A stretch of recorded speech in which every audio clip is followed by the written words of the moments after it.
Hey guys, guess who's back? It's the BPS HK5. The one I did the short on the other day I received. I hadn't had time to do any testing with it or anything, but my first impressions of this thing are off the charts. It's the weight, the balance, everything about it, I love it. It's got a perfect 90-degree grind on the top, so you can strike a fire steel with it super easy. We're about to put it through some cut tests. Y'all ready? Let's go. I have to pull it back here in a second. I got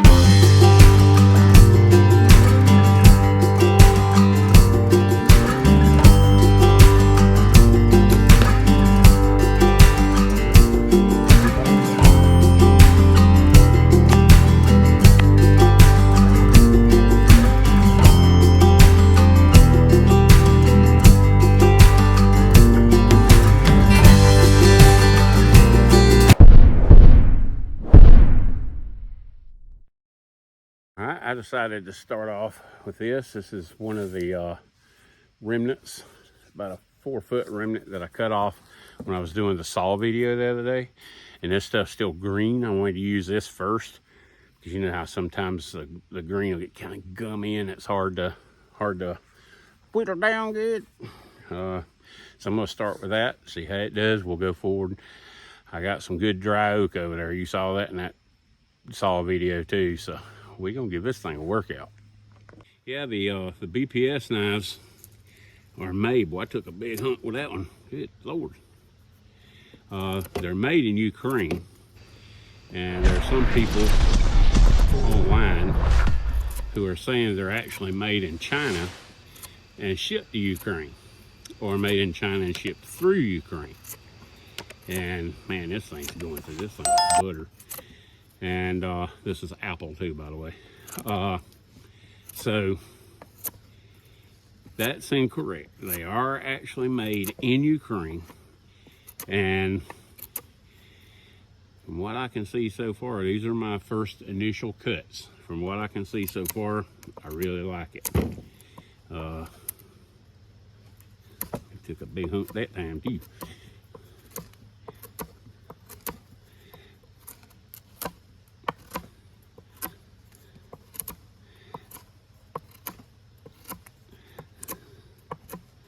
Yeah, this piece of wood that I'm cutting on here is about probably, well, you can see my Sasquatch hands right around. It's about 2 inches, 1.75 inches, 2 inches, something like that. So yeah, I can tell you right quick, like if you're trying to make a bushcraft fence post, or you're cutting tent stakes or something, she's good to go.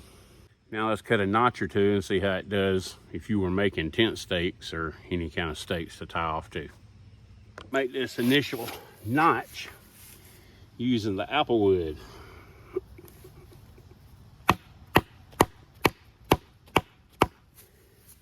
Now that we've got our horizontal cut, we'll come in here and trim this away.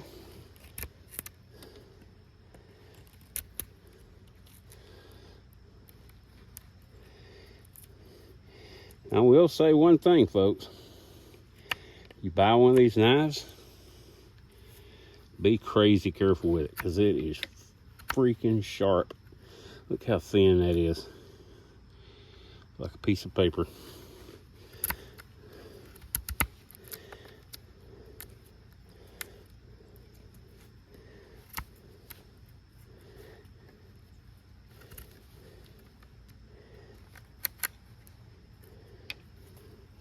And there's your notch. Now let's see how she fares against some of this oak. And that's wet, it's not punky or anything.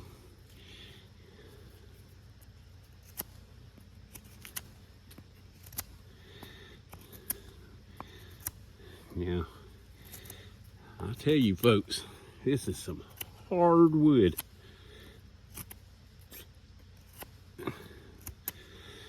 Very hard wood.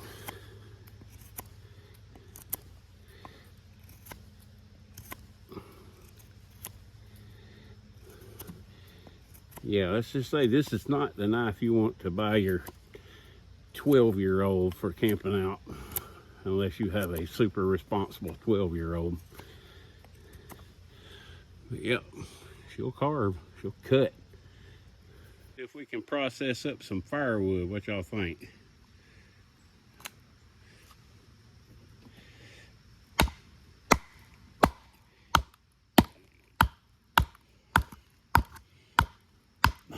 God, that wood is hard.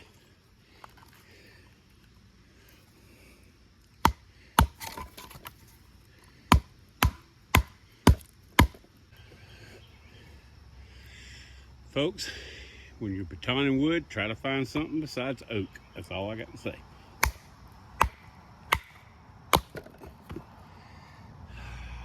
Good Lord, that stuff's tough.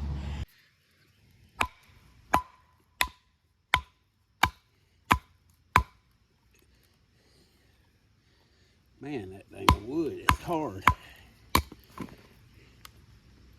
Look at that, the sweat.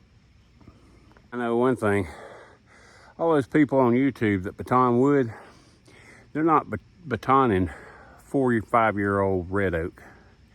I guarantee it. All right, folks, I finally got through the crap. It wasn't a problem with the knife. This stuff, listen, this stuff is hard. It's oak. Now, I don't know what all the other guys on YouTube use, but this is the second time I've done batoning with a knife. This is the BPS HK5, and it's the second time I've done it. And both times I used wood off my firewood rack that's been in there for a while. The other time I did it was with the cold steel SRK. And I had a dickens of a time with it too. So it got through it. I don't know what those guys are using to make it look so easy, but whatever it is, I guarantee it ain't 4 or 5-year-old oak. That's for dang sure. And there is 2 cuts I made using the BPS. Got it baton and said, yay, well, you know, it took me about 4 or 5 minutes to do it, but you know, at least I got it, you know. And my freaking phone was dead. So you might figure that, you know, that's kind of the way things go, you know. And I ain't doing it again. I ain't got no reason to lie to you. I'm not giving you a link on this knife. I'm not making no money. The knife went through it, but I ain't doing it again. If you don't believe me, fine. Now all this oak I was whittling on and making points on and all that stuff, it is oak that came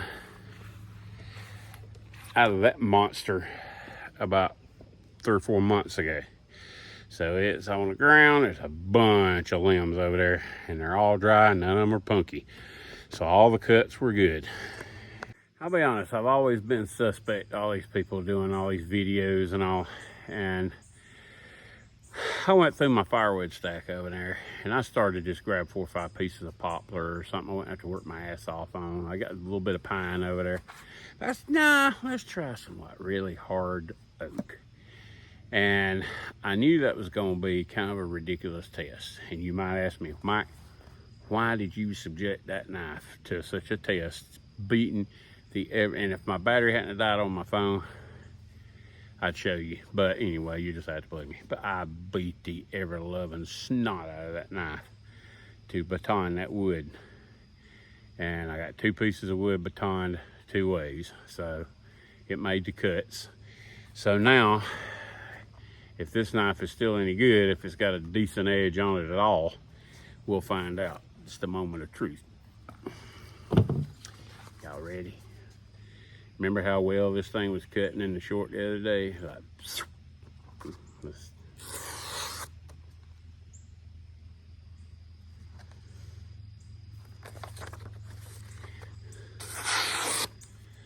now let me just remind y'all folks something. Okay, this is just plain old Staples printer paper. It's not no thick bond, and I'm not trying to pull no tricks on nobody or anything. I don't have any newspaper handy. I don't know. It might not cut newspaper. If a newspaper ever attacks me, maybe I wish I'd tried it.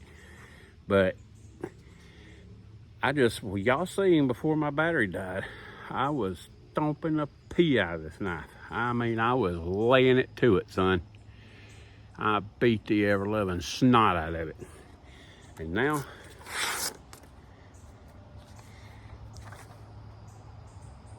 I don't know what else to say. I mean, if y'all want me to, comment below and I'll find some softer wood that I can baton and make a nice little pile of wood. But that wasn't my intentions. My intentions was to torture test this knife. And I tortured this little booger.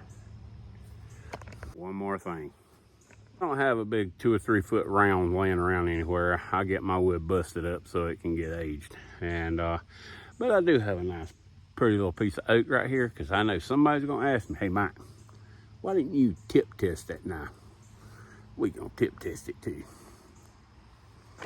And I am sitting on the ground and I have a piece of carpet underneath my buttocks because it's been raining for like 3,000-4,000 years. Y'all can, I hope y'all can hear that.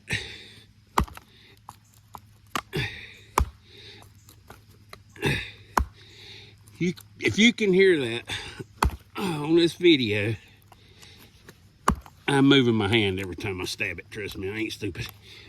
You know how hard this stuff is. And I'm just gonna keep on doing it.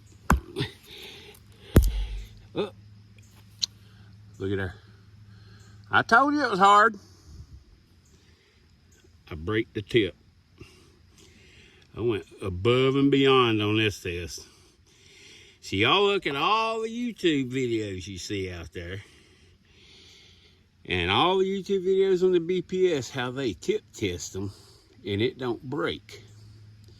And this one, it just broke the tip off of it. I'll probably dress that up and carry it right along because I'm pretty impressed. Doing stuff like this, flat out abusing a knife. I mean, if your life was on the line, would you be doing that? Don't think so.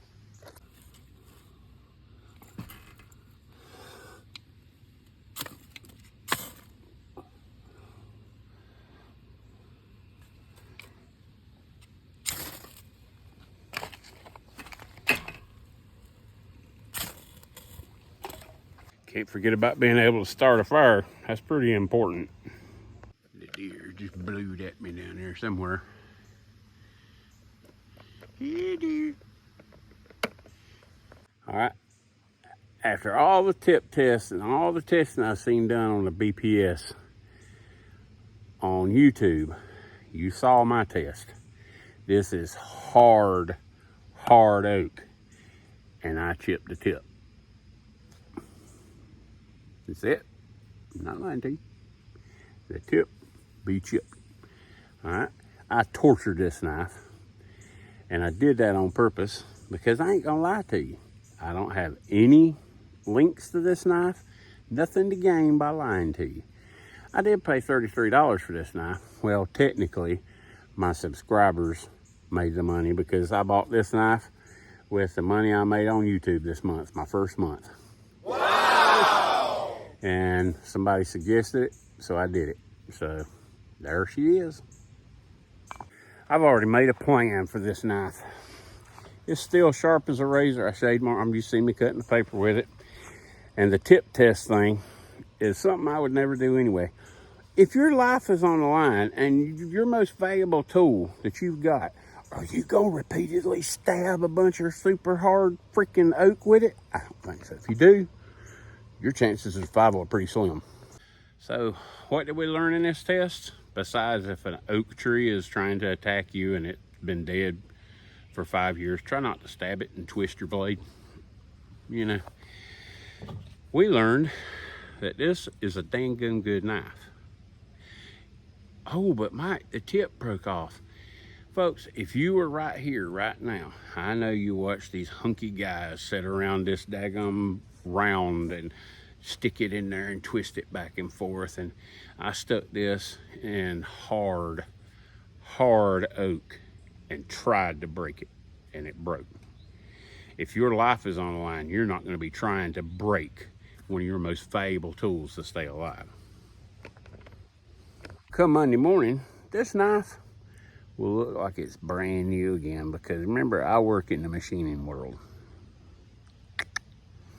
So what am I gonna do? How do I feel about BPS now? Well, I have the HK5 and I am utterly impressed with it. Even though the tip broke, I broke it on purpose. So what am I gonna do? Here's what I'm gonna do. This is basically the same exact knife with a little different handle, and it's got a little fire striker camouflage on it. And you know what I'm gonna do? I'm so impressed by these knives, and it's a whopping $39. I am gonna hit buy it now and swipe. That, hey, I'm good with it. I know a good product when I see it. That's a good product. That's a darn good knife. And another thing about this, yeah, do you need to baton wood? Yeah, but if you're in the woods in a survival situation or a bushcraft situation, you're not going to be batoning what I tried to baton. And it did it. I beat the snot out of it, but it did it. So what I learned is BPS makes a high quality product. And one thing I hope you guys take away from this is some of these ridiculous tests they do on YouTube. At what point in time are you going to be in the woods stabbing a piece of wood? Name one reason. So you know what? When the BPS Adventurer comes in, which is the handle's a little different and it comes with a fire steel. That's the only difference in the knife. I'm going to test it for you guys too. But I ain't going to ram the tip of it into the oak. Hope y'all enjoyed this completely honest review of the BPS HK5, what I consider to be a super quality gun, a super quality knife. Because the tip broke, look at what I was doing with it. I mean, common sense must avail somewhere. And when I started this thing, I wanted the knife. I was gonna torture the crap out of it, because I would hate to tell anybody on here that, hey, this is a great knife to throw on your hip in a bushcraft and survival situation, and they get out where their life actually depends on it and it fails.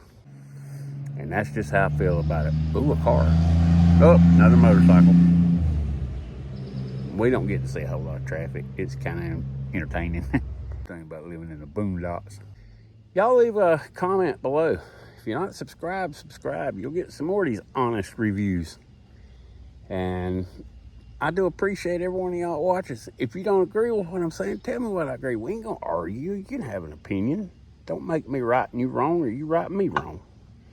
Everybody just say what you think. If you think the review of this knife was fair, let me know. I don't think it was fair. I intentionally overdid it with this knife. And but now, short of Treebeard attacking you, I would trust my life to this knife. Till next time, y'all have a good one. And as always, peace and God bless. I have to put it back here in a second.